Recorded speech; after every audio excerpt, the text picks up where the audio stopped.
E aí, pessoal, bom dia, boa tarde, boa noite e boa madrugada a todos vocês. Eu, Danilo de Figueiredo. Vamos para esse novo episódio da sequência, né? Acabou que deu para fazer tudo em sequência. A gente fez semana passada o episódio do Mao Tse Tung e agora o episódio sobre a Revolução Chinesa, né? Encaixou certinho ali, que é bem legal.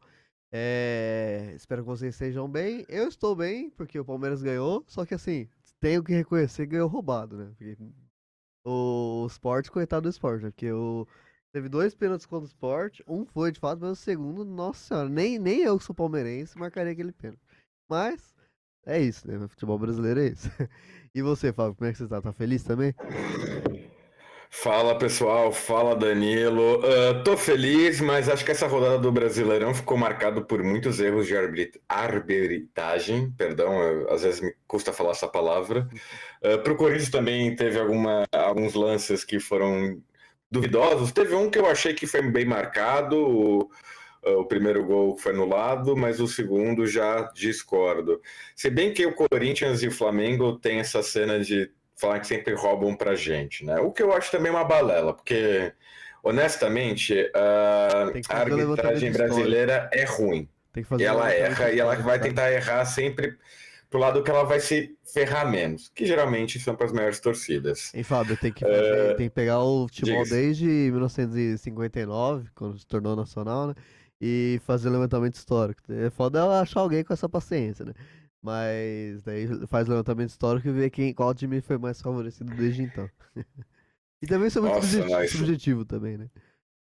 Eu não vou ter saco para levantar esses dados, não. Eu agradeço. Se alguém fizer aí, depois quiser compartilhar conosco, fique à vontade. Mas a verdade é que hoje viemos aqui a falar da Revolução Chinesa, ainda mais no momento pós-Mao Tse-tung, né? Pronto. Vamos dizer, né? No caso, que o Mao Tse-tung, depois que ele foi de Vasco, depois que ele aproveitando esse gancho futebolístico, depois que ele foi contratado pelo Vasco, tivemos uma grande alteração. Danilo, posso seguir então já com a apresentação de fato ou ele quer fazer algum comentário futebolístico antes de ingressarmos na China? Não, não, fique à vontade. Só o único comentário é que, assim, clubismo à parte, né? De fato, a arbitragem no futebol brasileiro tá ridícula, assim, absurdo. Porque, assim, tá todo o profissionalismo, assim, né? Tipo, o Corinthians com os jogador que jogou no Barcelona, europeu, Palmeiras e Flamengo super bem desenvolvidos, etc, etc, etc. E a arbitragem, tipo, pô, a arbitragem da Varsa de Osasco é melhor, cara. Realmente é um troço bizarro, assim. Concordo completamente, concordo completamente. Tivemos agora também, só para complementar e a gente vai já para a apresentação, teve aquela lei agora do Memphis, que ele subiu na bola contra ele subiu na bola para provocar o time do Palmeiras, o que assim, quem é corintiano ou palmeirense vai concordar que a provocação faz parte do jogo, faz parte do espetáculo. Lógico. Vide o chute no vácuo Do Valdívia. do Valdívia. Isso faz parte, pô, não tem problema algum. Eu, como corintiano, não ficava. Cara, ficava bravo com o Valdívia, mas não achava que tinha que criar uma lei para não poder fazer isso, senão o time vai ser penalizado. E criaram agora essa lei em Memphis que proibiu isso, do É jogador bizarro. subir na bola para provocar. Assim, estão acabando com a graça do futebol. É. Mas agora então vamos então de fato entrar na Revolução Chinesa, o legado e a transformação após o mal. E antes de começarmos, é importante destacar uma coisa: a gente não deve ver a história como uma história de vilões e heróis, correto? Quando falamos da Revolução Chinesa, não podemos cair na tentação de ficar julgando com um olhar de bem e mal, não podemos cair nessa falácia. O que acontece na China foi único e não podemos analisar isso com a lógica do Ocidente, né? Com o nosso olhar ocidental. Apesar do Brasil estar na periferia do Ocidente, ainda assim somos ocidentais. A China tem uma trajetória histórica diferente e completamente única. Por exemplo, a China organizou o seu estado cerca de 1000 anos antes do nascimento de Jesus Cristo, para vocês terem uma ideia. Já o Ocidente começou a se estruturar politicamente mais de 1000 anos depois depois que a China começou a fazer isso. Não podemos comparar essa realidade como se fosse a mesma coisa, porque senão estaríamos cometendo um erro que chama anacronismo. Isso é uma palavra que, para quem gosta de história ou para quem estuda história, vai ouvir recorrentemente. Mas, enfim, chegando então agora, com a morte de Mao em 1976, a China enfrentou uma grande encruzilhada. O governo chinês teve a coragem de aprender com seus erros. Nesse tipo de autocracia, não é algo muito comum, nem nos países revolucionários, nem em democracias liberais. Ou seja, nenhum governo socialista e nenhum governo capitalista tem essa autocrítica dentro da mesma instituição, do mesmo governo político, tá? Porque é muito fácil quando num país multipartidário, quando entra um novo partido, falar mal de tudo que o partido anterior havia feito. Na China, vamos lembrar que isso não acontece. A China, por mais que pareça, não é o único partido, o Partido Comunista, tem outros, mas claro, quem manda de fato é sempre o secretário-geral do Partido Comunista Chinês, que atualmente é o Xi Jinping. Ao invés de seguir cegamente, a China ela acabou por refletir sobre os seus acertos e fracassos. Por exemplo, o governo chinês permitiu que a propriedade privada existisse, mas sem deixar que ela dominasse a economia. O capitalismo foi adequado à realidade do país, mas o Estado manteve o controle e não era uma questão de abandonar o socialismo em si, mas de adaptar-se para crescer, o que é conhecido como socialismo de características chinesas. Pois bem, como o Fábio falou, eu acho isso é o que mais chama atenção quando a gente começa a estudar a China, é justamente essa capacidade dos chineses de olharem tanto para si, né, como o Fábio falou, a autocrítica, e ver o que deu certo ao longo das últimas décadas e tudo mais, e aprofundar isso, às vezes até adaptar a própria realidade, a realidade atual naquele momento, né? Mas também olhar e ver o que deu errado, o que fizeram de errado e jogar isso pra lá, aprender com os erros, né? Isso é algo muito louvável. Mas também a China ela consegue fazer isso com os outros também, né? Então uma das características da China socialista é também olhar para as outras experiências socialistas e observar o que deu certo, o que não deu certo, o que parece que pode ser adaptado aos moldes chineses e o que não pode ser adaptado aos moldes chineses e trazer isso para si, né? Tendo olhar o que, por exemplo, a União Soviética, que era outro país de tamanho territorial parecido, né? Olhar o que a União Soviética estava fazendo economicamente, politicamente, socialmente também, e trazer coisas boas disso e as coisas negativas não importar. Por exemplo, a China traz da experiência soviética os planos quinquenais, né? E isso é feito na China socialista até hoje. Então é algo que foi trazido já no início dos anos 50 e que é feito até hoje na China. Por outro lado, já passo a palavra, Fábio. Por outro lado, aquela burocratização muito, muito profunda que a União Soviética se meteu, que desenvolveu uma corrupção muito grande, isso não acontece, por exemplo, na China. Embora haja um processo burocrático ali, não é tão forte a ponto de engessar todo o Estado como como aconteceu na União Soviética.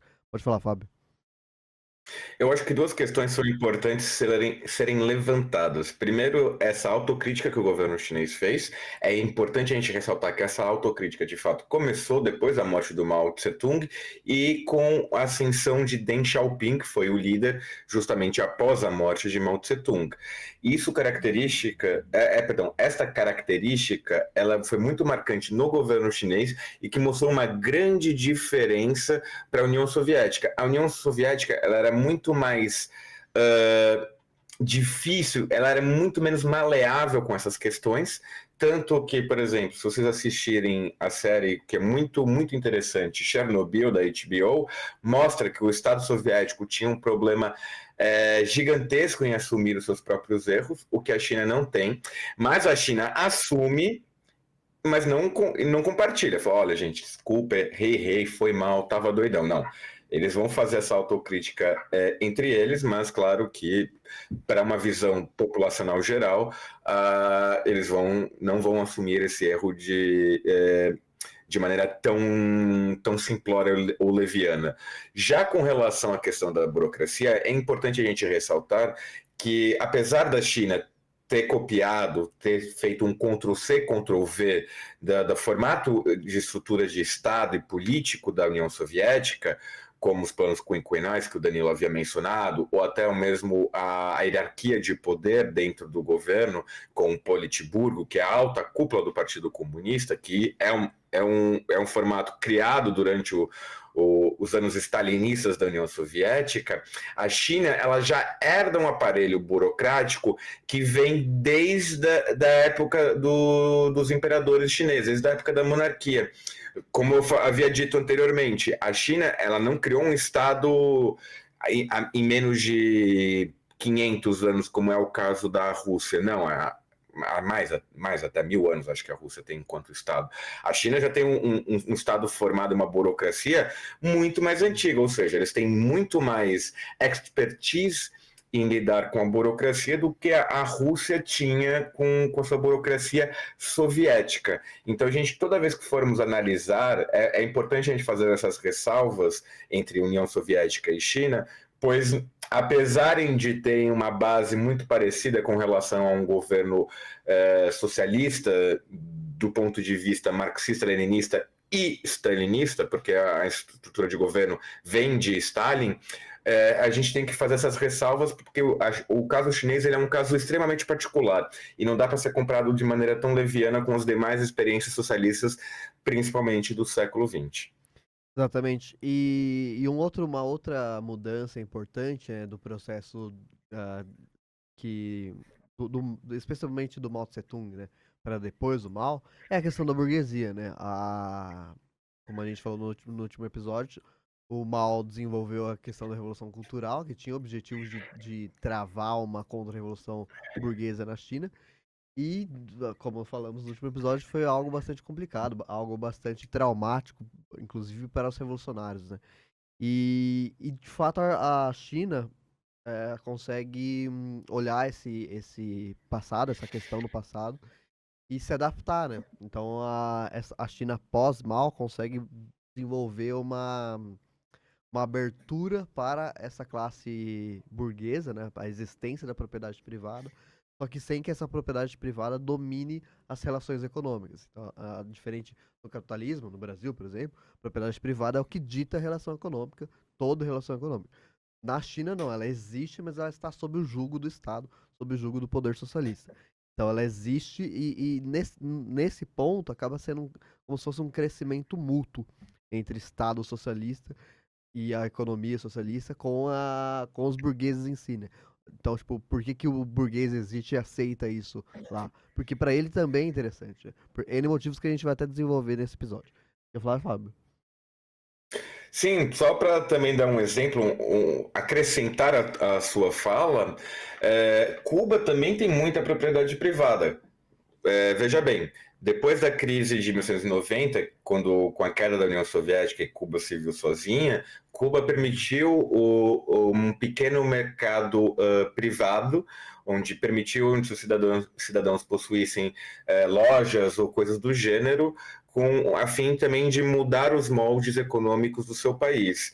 Claro que é um molde completamente diferente do que o chinês faz, né? Temos que levantar as particularidades de cada caso, mas também mostrando que a China não foi um caso exclusivo, né? Isso, eu só estou levantando essa questão porque a gente tem que fazer uma distinção entre o que foi o socialismo real do século XX e o socialismo real que veio pós-queda de Berlim. Porque muitas das vezes nós temos ainda no nosso imaginário a ideia de que como a economia funciona no Estado socialista é o mesmo dos anos 50. Eu acho que o único caso, e estou falando de achar porque não tenho certeza, talvez seja a Coreia do Norte, que também tem suas particularidades e as suas excentricidades, por assim dizer. Exatamente. E daí, avançando um pouquinho na questão da China, a gente tem que ressaltar duas questões importantes desse desenvolvimento anos 80, por exemplo, fim dos anos 70. que é o fato. Primeiro, um ponto que o Fábio, inclusive, ressaltou bem no último episódio, foi que a China é um país historicamente independente. É um país que nunca foi dominada por alguém de uma forma colonial, por exemplo, né? Houve uma invasão estrangeira no século XIX com os ingleses e tudo mais, mas como o Fábio ressaltou, os ingleses não dominaram a China. Apenas a balança comercial e as estruturas políticas ali faziam com que o governo chinês da dinastia, naquele momento da dinastia Qing, era muito frágil e os ingleses acabavam se sobressaindo e tudo mais. Mas a autonomia política tinha, né? Esse histórico de autonomia política chinesa é muito importante para o chinês. Estamos falando de milênios de autonomia política, né? E ao desenvolvimento de um atrito com a União Soviética nesse momento, porque a União Soviética, desde o seu desenvolvimento revolucionário, a União Soviética se colocou como o principal carro-chefe do desenvolvimento do socialismo no mundo. E então ele tinha uma perspectiva um pouco imperialista, entre aspas, mas esse desenvolvimento de levar a sua maneira de socialismo para o resto do mundo. E na maior parte dos casos dava certo para o ponto de vista soviético isso, porque, sei lá, vai pegar Cuba como exemplo. Tem vários escritos do Che Guevara falando que ele detestava isso, que ele realmente não achava que que o país não se tornou socialista para ficar nos moldes de outro país.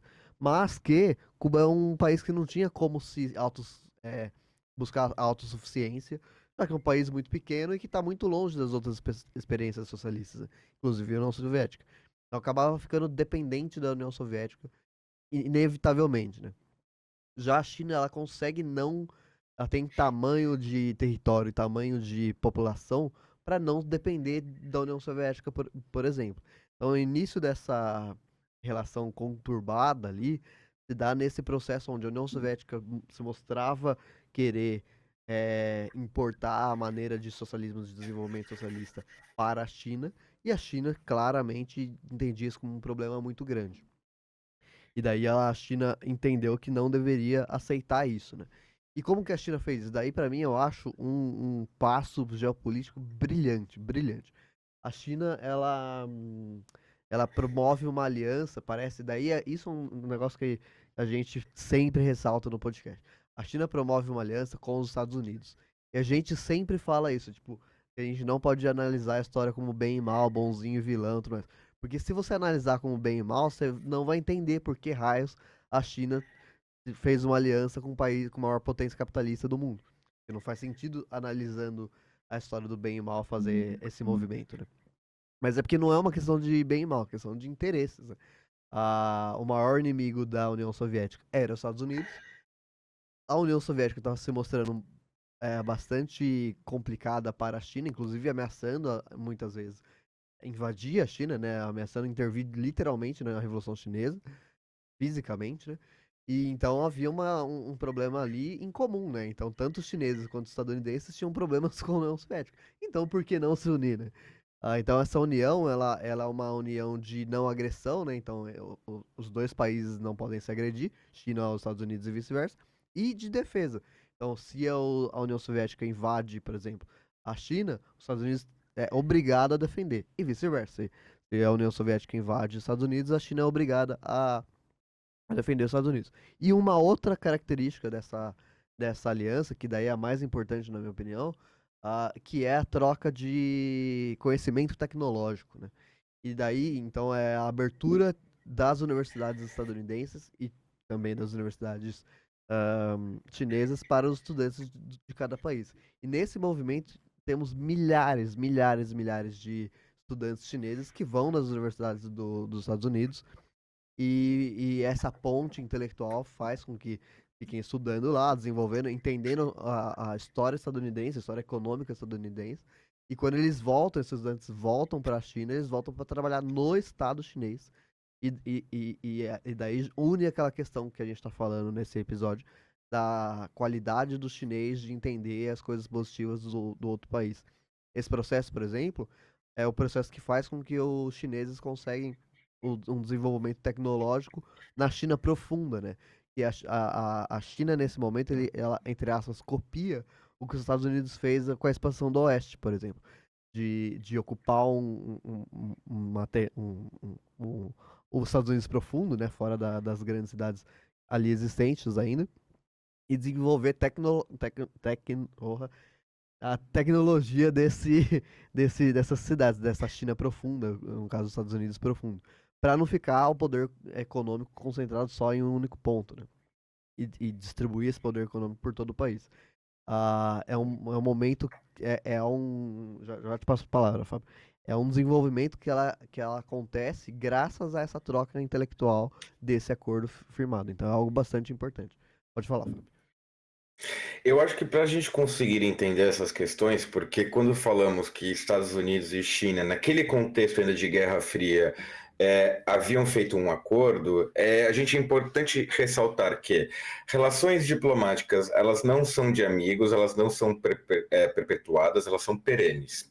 E caso diga o contrário, já é uma maneira de narrativa.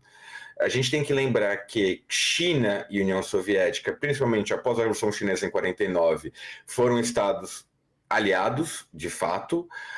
Entretanto, a China e a Rússia, a gente tem que pensar para além do regime socialista. Temos que lembrar que ambos já foram e naquela altura também eram impérios. Por isso que não é errado falar que existe um imperialismo soviético, porque de fato havia. A Rússia herdou muito dessa visão imperialista e não conseguiu dissociar dessa visão, mesmo após a Revolução Socialista de outubro de 17. Após a Revolução Chinesa, ambos foram aliados fortíssimos, só que com a morte de Stalin em 53, a ascensão de Nikita Khrushchev, já depois de 53 até meados dos anos 60, fez com que as relações entre ambos os países estremecessem demais. Lembrando que a China também fazia uma corrida armamentista atrás de uma bomba nuclear, coisa que não agradava a União Soviética. A União Soviética, na sua visão, no seu jogo pragmático geopolítico, eles não queriam que um outro país socialista tivesse uma bomba nuclear, que é coisa que a China estava fazendo. Isso também ajudou nessa cisão e, a posteriori, já nos anos 70, para também ressaltar essa perenidade das relações diplomáticas, o próprio Mao Tse-tung faz essa aproximação junto aos Estados Unidos do governo do Nixon, que vamos lembrar, o Nixon era republicano, odiava comunistas, tudo mais, e também dentro dessa questão a subquestão da questão das Chinas, das duas Chinas, né? Lembrando que até os anos 70, o mundo ocidental reconhecia Taiwan como a verdadeira e única China. Até 1970 e pouco, 75, agora não vou saber a data exata, Taiwan ocupava a cadeira do Conselho de Segurança Permanente da ONU. Foi só com esses acordos que aí finalmente reconheceram a República Popular da China, a China continental, a China comunista, como a verdadeira China, e começou esse processo de exclusão de Taiwan que vem se seguindo até os dias de hoje. Ou seja, o acordo entre os Estados Unidos e China foi puramente pragmático, tanto como uma maneira de alfinetar a União Soviética, como também uma maneira da China se sobrepor como uma potência de fato e exclusão de Taiwan, que é um processo que depois a gente até pode fazer um episódio à parte somente sobre essa questão, que vem desde aquela época até os dias de hoje. Exatamente. Esse ponto é bastante importante também. E essa troca tecnológica que eu estava falando também, ela é muito importante porque ela tinha um objetivo a longo prazo. Então, uma outra coisa que chama bastante atenção no Revolução Chinesa é justamente esses objetivos a longo prazo. Começar a fazer algo agora para pensar em 20, 30 anos no futuro. É, essa troca tecnológica, né? Eu coloquei a expansão, entre aspas, a expansão ao oeste da China como exemplo, mas só para fazer o paralelo com os Estados Unidos. Mas o principal objetivo era o desenvolvimento tecnológico que garantisse o desenvolvimento das áreas estratégicas da produção chinesa para chegar lá na frente com a autossuficiência da produção chinesa. Então, a China crescer economicamente e não depender mais de nenhum outro país para produzir as principais os principais produtos que precisam num país, né? Essa autossuficiência. A China hoje, por exemplo, ela tem a autossuficiência em quase todas as áreas da produção, exceto os chips de celular, né? Que eles estão buscando isso, assim como os Estados Unidos, e daí cai novamente na questão de Taiwan, que o Fábio falou. Mas novamente, como ele falou, isso é conversa para um episódio específico só sobre isso, né? Danilo, Pode falar, Rafa. eu estou estudando sobre tecnologia, então pela primeira vez na história eu vou te corrigir. Fica à Não é vontade. chip de celular, são semicondutores que são Isso, utilizados em celulares, mas são usados em muitos outros aparelhos é tecnológicos. isso aí. É uma boa correção, né? É, Então, daí agora a gente vai tratar justamente desse ponto do crescimento econômico chinês, né? O Partido Comunista da China, nos anos 80, ele chega à conclusão de que, olhando didaticamente para a União Soviética, eles perceberam que uma maneira melhor de não cair num declínio econômico e social e isso gerar, por exemplo, uma contra-revolução, que era o que já estava acontecendo na União Soviética, né? A maneira de evitar isso era fazendo com que a economia chinesa crescesse ah, anualmente, tal qual as economias ah, das grandes potências capitalistas. Então, os chineses perceberam que a única forma de eles não ruírem da experiência socialista, não ruir, seria o crescimento da China, colocar a China como uma potência mundial, não só uma potência do mundo socialista, das economias socialistas, mas uma potência comparando a China com as economias socialistas, mas também com as economias capitalistas. E para isso a China tinha que correr atrás de um tempo perdido. E daí os anos 80 vem para os anos 80 e os anos 90 é o planos quinquenais dessas duas décadas servem justamente para isso, para fazer a China desenvolver de tal maneira a chegar nos anos 2000 como potência econômica. Era esse o plano, né? E justamente isso é uma questão que a China socialista consegue propagandear bem na sua população, né? Então há um desenvolvimento dessas ideias, mas há um desenvolvimento de uma propaganda em prol disso na China. E que, novamente, se você trabalha com a ideia de bem e mal, você não vai conseguir entender, porque uma das bandeiras do socialismo, por exemplo, é melhorar, obviamente, a qualidade de vida do trabalhador. Só que nos anos 80, a classe trabalhadora chinesa trabalhava 12, 13, 14 horas por dia. É uma contradição, né? Só que por que é essa contradição? Porque há esse desenvolvimento dessa ideia de que a gente precisa se matar agora de trabalhar para chegar lá na frente e não ruir, como está acontecendo com a União Soviética. Então é um grande esforço do povo chinês em prol dessa causa. E de fato o povo chinês ele comprou a causa de fato, porque há bastante relatos de trabalhadores e tudo mais, é, afirmando esse sentido, né, desse grande desenvolvimento. Cuba, por exemplo, fez isso também na pós-revolução dos anos 60.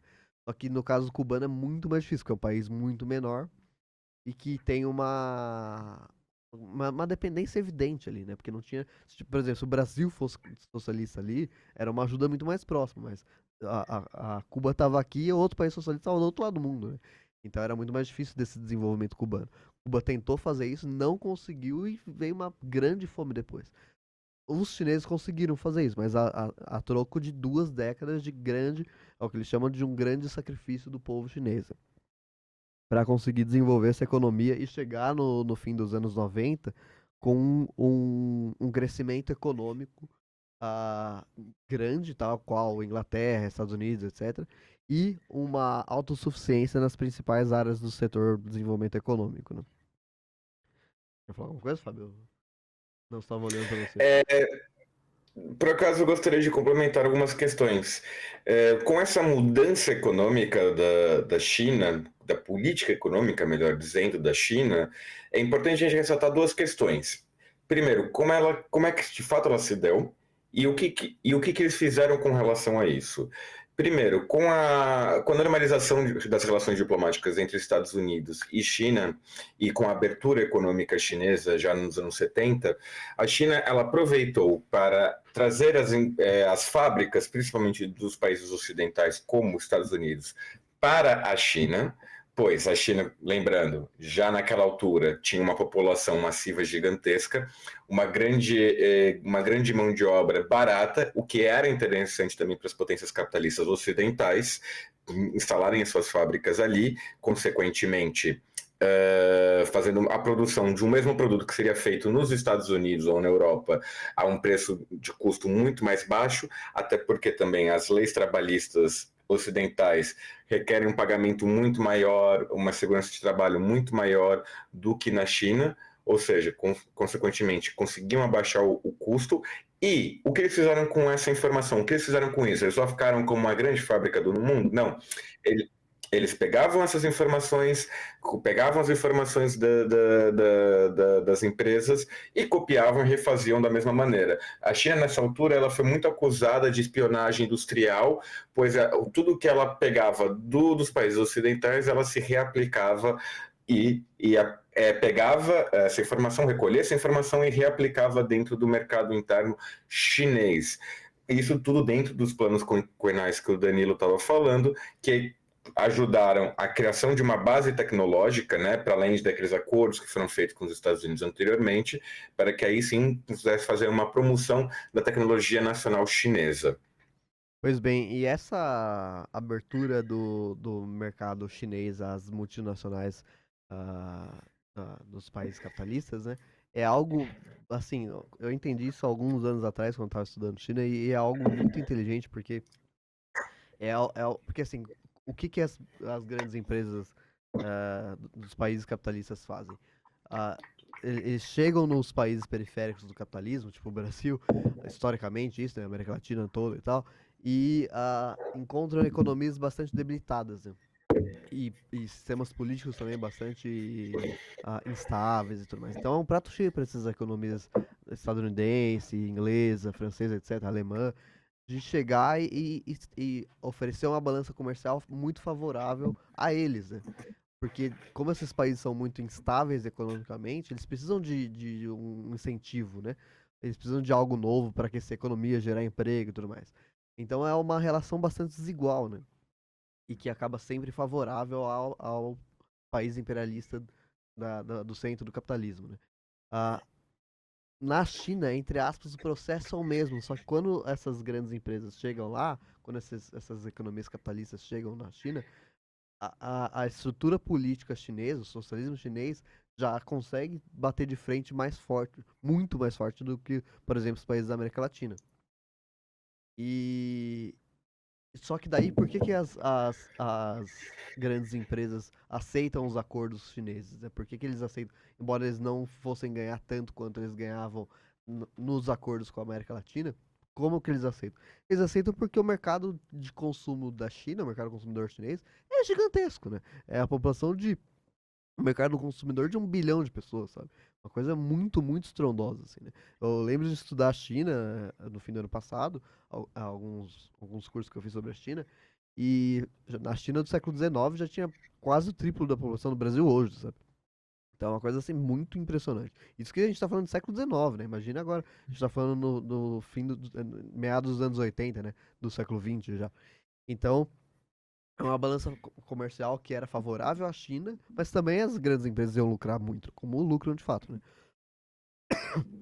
Então acaba que esse processo se deu e acabou sendo bastante vantajoso, como o Fábio falou, bastante vantajoso à economia chinesa. E o fruto dessa ideia que é o mais importante, como o Fábio também salientou, o fruto desse processo econômico, desse investimento, o fruto disso é investido de volta no Estado chinês, né? Então ele é investido de volta na autossuficiência da produção chinesa, que é o embrião de tudo, era o que o que o chinês realmente queria no fim das contas, né? Que era a autossuficiência da economia para chegar nos anos 2000 como uma potência de fato, né? Agora eu vou passar a palavra para o Fábio para ele falar da China na globalização. Exatamente. Vamos então agora entrar na China na globalização, já uma potência econômica. Eu acho que é importante a gente salientar, eu e o Danilo, que já somos anciões, crianças dos anos 90, nós, quando estávamos na escola, lembrar, é fácil para quem é da nossa idade também lembrar disso, quando a gente falava de China na aula de geopolítica, de geografia, né? Porque a China ainda não tinha esse conceito de superpotência, ela era somente uma potência emergente.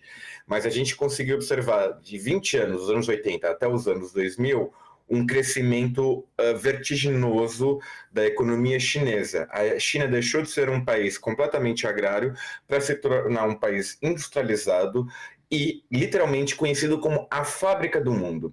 Quando eu e o Danilo estávamos na escola, a gente escutava que a China ia se tornar a segunda potência e um dia, quiçá, alcançar a primeira posição, né, substituindo os Estados Unidos.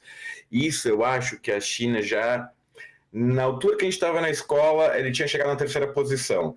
E depois passou o Japão. Hoje o Japão é a quarta economia global. Na nossa época era a segunda. O Japão já está no sentido oposto, a declinagem.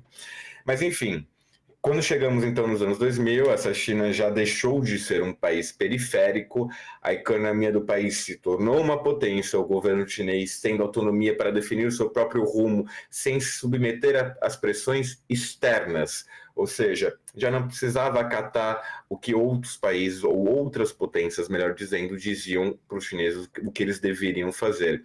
Muitos países democráticos enfrentavam instabilidades políticas ou econômicas, a China sempre manteve uma visão, no caso, já de longo prazo.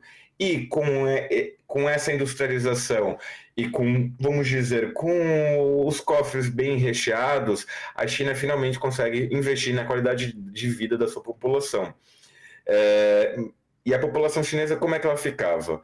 Com tudo isso afetou a vida das pessoas? Bem, durante as primeiras décadas houve os sacrifícios, como o Danilo bem disse.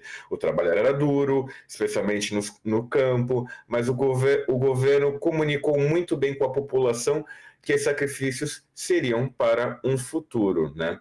Com o tempo, os resultados começaram a aparecer, a reforma agrária, a educação universal, uma vida mais digna, especialmente para as pessoas do campo. O país não só alcançou a autossuficiência, mas como começou a garantir acesso à saúde, alimentação, educação para todos. E você pode se questionar pensando, ok, mas a China não era socialista, eles já não deviam ter feito isso muito antes. Vamos lembrar que a China é um país de 1 bilhão de pessoas, numa economia que não era forte até então a China não tinha nem a capacidade de garantizar o bem-estar da sua população como um todo. Pode-se atestar que seria uma hipocrisia dentro do que se diz do pensamento de bem-estar social do governo chinês, mas vamos reconhecer que é uma tarefa muito difícil você querer o bem-estar de 1 bilhão de pessoas sem ter dinheiro na sua carteira. Era um trabalho difícil. Entretanto, com o árduo trabalho que a China teve durante esses 20 anos, dos anos 80 até os anos 2000, ela conseguiu finalmente aplicar essa visão. Vamos lembrar, por exemplo, que a China, até 2008, era um país que era muito pouco ligado por linhas férreas, né? A ferrovia lá era algo muito simplório e ainda os equipamentos tecnológicos muito rudimentares, muito antiquados já para a altura.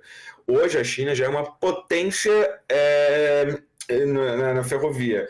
Enquanto a Europa perdeu até, não chegou a perder necessariamente, mas deixou de ser o grande exemplo das conexões ferroviárias, a China passou a tomar essa posição e aplicou, por exemplo, os trens-balas ou coisas do gênero. Agora a China já está começando a investir dentro do mercado de aviões, o que é preocupante, por exemplo, para o Brasil, que tem a Embraer como uma das principais empresas do ramo industriário e 100% nacional brasileira, uma vez que a China, ao começar a investir nisso, vamos ter um concorrente direto. E aí, sim, conexões, vamos dizer, embates econômicos muito mais fortes. É claro que a China não é como os Estados Unidos de Donald Trump, que vai ficar taxando assim a torta direito. Imagino eu que muitas das pessoas que estão aqui nos ouvindo e vendo agora estão vendo por causa dessas taxas. E se você conseguiu fazer essa pequena associação, quando falamos das empresas do Ocidente que migraram para o Oriente, esse processo não se deu exclusivamente na China, ok? Um dos países que foi mais taxado agora pelo Donald Trump, deixa eu até só puxar o número aqui, foi de 46%, foi o Vietnã. O Vietnã, apesar de ter tido a guerra contra os Estados Unidos, pós o seu desfecho, foi um dos lugares onde muitas empresas norte-americanas se instalaram, pois apesar também do Vietnã parecer aquela pequena tripinha, dizendo de uma maneira, entre aspas, amável, o Vietnã é um país extremamente populoso, com uma população que não chega a ser, evidentemente, igual ao do Brasil, mas é uma população que, se não me engano, chega quase nos 3 dígitos, mas é uma população maior que, por exemplo, a da Argentina, que é um país de dimensões geográficas muito maior do que o do Vietnã. E as empresas também norte-americanas se instalaram lá, uma vez que era economicamente benéfica para elas. Lembrando que as taxas do Donald Trump foram implementadas com a ideia de que essas fábricas que justamente rumaram a outros países para baratear seus custos voltem para os Estados Unidos a fim de reaquecer a economia e os empregos dos Estados Unidos. Se isso vai dar certo ou não, já não vamos entrar nessa questão, até porque o episódio não é sobre isso. Mas fato é que o mundo vai passar por um grande turbilhão, perdão, nos próximos anos com essas taxas e com essa política muito agressiva de Donald Trump. Bem, Danilo, eu acho que da minha parte é isso. Queria acrescentar algo mais antes de irmos às considerações finais e dicas culturais? Não, Fábio, eu acho que a gente já conseguiu abranger todas as questões, né? Concorda? Olha, não poderia estar mais de acordo com vocês. Só discordamos no futebol mesmo. Pois é. Então a questão da China, eita, a questão da China, eu acho que a gente desenvolveu esses 2 episódios justamente para conseguir abranger, porque a questão do episódio do Mao, embora seja uma biografia do Mao Tse-tung, a biografia dele está muito ligada à China, obviamente, né, ao desenvolvimento da Revolução Chinesa e tudo mais. Então, ele meio que serviu também para contar a história da Revolução, a primeira parte, né?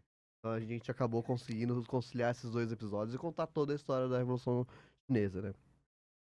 O que mais me atrai no processo revolucionário chinês, e que a gente acho que conseguiu deixar claro aqui, é justamente a capacidade do chinês de pegar para si e para o mundo, olhar para si, para o mundo e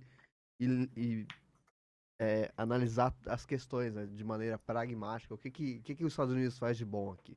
Porque o que normalmente acontece, né, Fábio, é criar uma rivalidade, assim, né?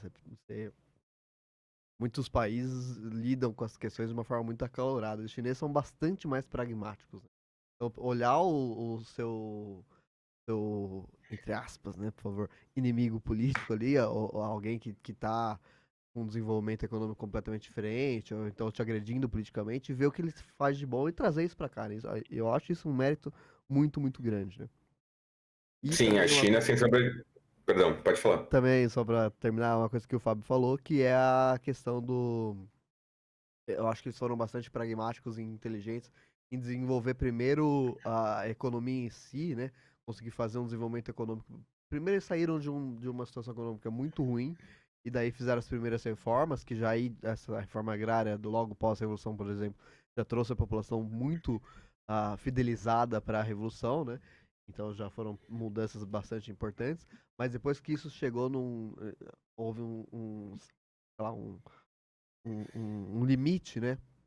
Porque não tinham desenvolvimento econômico, os chineses conseguiram de fato falar, não, agora a gente precisa desenvolver a economia para depois sim voltar a desenvolver as questões sociais, né? E a China, por exemplo, hoje ela tem mais ou menos 1,5, 2% de taxas de desemprego. Nos países capitalistas, como os Estados Unidos, isso é entendido como o desemprego total, né? Entendido como o emprego universal, né? E para os moldes do capitalismo, 1%, 1,5% de toda a população está desempregada, ou seja, 98,5% está empregada, é incrível, assim, é o ideal, né? Para a China não, por exemplo. Então eles se mostram bastante felizes com isso, mas eles não entendem, eles não se usam desse subterfúgio de falar, não, tá todo mundo empregado. Porque na prática não tá de fato, né? Ainda tem 1,5% ali desempregado. Então a China busca o emprego realmente, literalmente total, né? É algo que eu acho, assim, então a China tá sempre se construindo ali para chegar a esses modos. Outro ponto que eu acho importante também, que deve ser salientado, que eu já passo a palavra para você, Fábio, é que a China, ela tem também, novamente, um desenvolvimento muito pragmático, até de, assim, o chinês, ele não é imperialista, né? Então ele vai buscar relações econômicas com outros países de uma forma favorável a si, favorável à economia chinesa, mas sem dominar o outro país, né? Import, sem levar a cultura chinesa para esse país, sem querer dominar como os Estados Unidos domina, né? Ah, só que no fim das contas ele vai querer buscar a autonomia do seu próprio país, né? Então, a China, antes de se preocupar com o outro, ele se preocupa com si próprio, né? Então a China também vai criar mecanismos para desenvolver economicamente da melhor forma possível para eles, né? E daí depois se der para ajudar alguém, eles ajudam, mas nunca antes de se ajudar. Então, por exemplo, a China compra terras no Brasil, por exemplo, né? Ah, o que é, assim, do ponto de vista da autonomia econômica e política do Brasil, não. Política não, mas econômica do Brasil não é interessante. Então é função do governo Lula, por exemplo, não deixar isso acontecer de tão forte assim, porque querendo ou não é algo muito favorável à China e desfavorável ao Brasil. Mas eles estão fazendo o deles, né? Quem tem que trabalhar para fazer o nosso somos nós, né? Mas é isso aí. Ah, passo a bola pro Fábio de novo. Bem, pessoal, acho que esse ensaio foi justamente focado muito para nós mostrarmos o pragmatismo chinês. O exemplo que eu poderia, por exemplo, poderia dar agora de bate-pronto é quando o Talibã voltou a assumir o poder em 2021, se não me engano, no Afeganistão, um dos primeiros países a normalizar a sua diplomacia com o Afeganistão foi a própria China, né? É evidente que o governo talibã não reflete de maneira alguma a posição e as visões políticas chinesas, mas por interesses pragmáticos, a China claramente iria entrar em conversas com o Afeganistão, uma vez que eles têm a nova Rota da Seda, que é um dos vários projetos. E Danilo, permita-me discordar de vocês, mas de você, no caso, perdão, mas eu considero assim a China imperialista. Eu só diria que a metodologia que eles utilizam é diferente da do que estamos acostumados, né? E nós, enquanto brasileiros ou latino-americanos, estamos acostumados com os Estados Unidos, mas a China ela também tem uma política de expansão, de influência política e econômica, só que de maneira um pouco diferente. A China investe muito em países subdesenvolvidos, no caso, como países africanos, mas evidentemente que nenhum investimento sai de graça, né?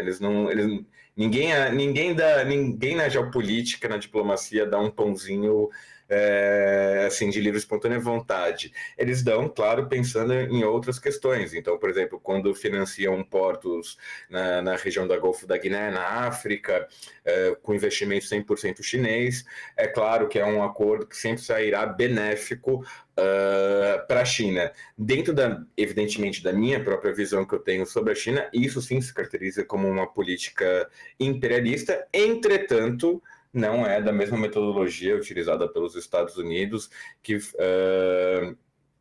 pronto, nós já estamos mais bem habituados a conhecer.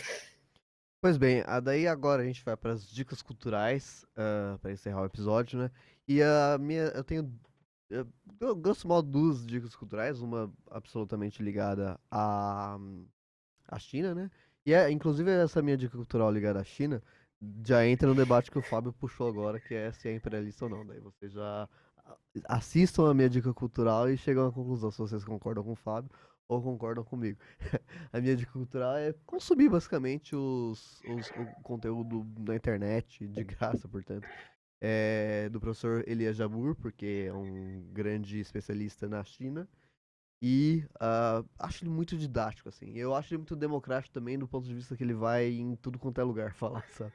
Eu acho isso bom. Porque, assim, ele vai pra canal de esquerda, ele vai pra canal científico, então você quer ouvir um debate mais acadêmico, de fato, ele vai ter lá, com ele citando muito autor, uma linguagem mais acadêmica. Ele vai canal de direita, sabe? E conversa com o pessoal e desculpa o português e foda-se, sabe? Então eu acho isso bastante democrático, porque daí ele vai agradar todo mundo, né? Ele vai levar o conteúdo que ele tem, já que ele é um professor doutor especialista em China, e ele vai levar para todo mundo. Então, se você quiser uma linguagem mais acadêmica, ele vai ter. Se você vai querer uma linguagem, um debate mais da esquerda, você vai ter. Se você quiser vê-lo conversar com uma pessoa de direita, vai ter também. Então, acho bastante democrático isso. E então eu acho uma dica cultural é jogar Elias Jabbour no YouTube e consumir tudo que vocês quiserem. Ahn, e também tem uma série que na Netflix está fazendo bastante sucesso, não sei se o Fábio já viu, que é eu recebi recomendação de várias pessoas, inclusive do Thiago, que é outro membro aqui do podcast, e ele falou que ele quer fazer, inclusive, um episódio sobre essa série. Então, e é uma série bem rápida, assim, né? 4 episódios só, que é a série Adolescentes. Adolescente, né? Não sei se o Fábio já viu, Fábio? Pelo amor de Deus, não tem outra coisa na internet que não falem que não seja essa série. Mas você já viu? Tá todo mundo falando disso, tá todo mundo falando, já assistiu, já assistiu, já assistiu? Tipo, Você é gente, obrigado a ver, Fábio, porque agora o Thiago quer fazer episódio, né? Então os três temos que assistir pra fazer episódio. Mas as minhas a duas gente, dicas é essa, né? calma lá que eu tenho que fazer muita terapia ainda pra conseguir assistir essa série. É isso aí. Minhas duas dicas são essas, daí agora eu passo pro Fábio pra ele dar as dicas dele. Bem, pessoal, as minhas dicas. Uma até cheguei já a falar durante o episódio, que seria a série Chernobyl. Eu sou uma pessoa um pouco atrasada, então, Danilo, já lhe adianto que talvez eu não consiga assistir adolescente com tanta rapidez, mas somente no início desse ano eu fui assistir Chernobyl, a série da HBO. É uma minissérie fantástica, muito bem ambientada, claro que com as suas devidas liberdades poéticas, para que possam fazer a série fluir de uma maneira mais orgânica, claro, não vão fazer uma cópia e cola da história, porque isso também não é. Nunca usem uma série do gênero como uma fonte histórica, tá, gente? Isso é só um entretenimento, mas muito divertido, vale muito a pena. E o outro também é entretenimento, é um canal que eu venho acompanhando já há algum tempo, do senhor Luca Bassani. Ele vai para. É um canal de viagem, só que ele foge um pouco, vamos dizer, do espectro típico de viagens, né? Por exemplo, quando as pessoas vão para a Europa, vão para Paris, vão para Londres, ele vai para a Albânia, vai para o Kosovo. No momento agora ele está na Mongólia, em Ulaanbaatar, e acho que, se não me engano, tem episódios dele também na Rússia, na China. E o que eu acho muito legal do canal é que ele tem uma visão muito honesta, assim, evita tentar qualquer tipo de envisiamento ou de algum tipo de narrativa pró ou contra o país que ele está visitando. Ele tenta mostrar a partir realmente da sua própria visão, né, o país. E dos canais de viagem, eu acho que é um dos melhores que eu tenho o prazer de acompanhar. Enfim, essas são minhas dicas culturais para esse episódio. É isso aí, pessoal. Espero que vocês tenham gostado desse combo, né? Que a gente conseguiu encaixar na agenda, né? Os 2 episódios que acabaram se tornando, contando a história de todo o processo revolucionário chinês. Espero que tenham gostado. E lembrando que a gente tem um outro episódio, se eu não me engano, 2022, sobre a Revolução Chinesa, também muito interessante. De uma forma menos profissional, né? Já que não era com um vídeo em estúdio, né? Era com vídeo dos nossos notebooks. Mas era eu, o Fábio e o especialista em história chinesa, o Vinícius Santos, que é um amigo nosso que fez faculdade tanto comigo quanto com o Fábio, e que se tornou um mestre, e se salvo engano, doutor em história chinesa, inclusive residente na China, né? E fez esse Sim. episódio com a gente, né? Então, caso vocês tenham interesse, é um episódio bem, bem bom. Assim, que tem. Daí vocês vão ver o que é um especialista, a diferença entre um especialista especificamente na história chinesa, né? Que ele realmente é absurdo de bom. Assim. Então, Sim, o Vini é um grande sinólogo e umas coisas que eu falei aqui nesse episódio, eu tenho certeza que ele ia me dar uma aula falando que eu tô errado. não sei se é errado, mas apenas discordar também, né? Tem uma perspectiva diferente às vezes. Né? Assim como eu Ah, falo mas que ele ia dar uma acabamos de aula, porque o discordar. Vini fala bem pra caramba também, fogo. Mas assim como eu e o Fábio acabamos de discordar no fim do episódio, também ele ia acabar discordando uma coisa ou outra. Mas, de toda forma, Claro. eu deixo de dica cultural nossa também, uma extra, é o nosso episódio com o Vini, uns 3 anos atrás. E é isso, pessoal. Espero que tenham gostado. Não esqueçam de compartilhar o episódio, os episódios, curtir, comentar, nos seguir no Instagram, seguir no TikTok, mandar e-mail, mandar recado amoroso pro Fábio. Fiquem à vontade. É isso então. Beijos, abraços, tchau. Tchau, tchau.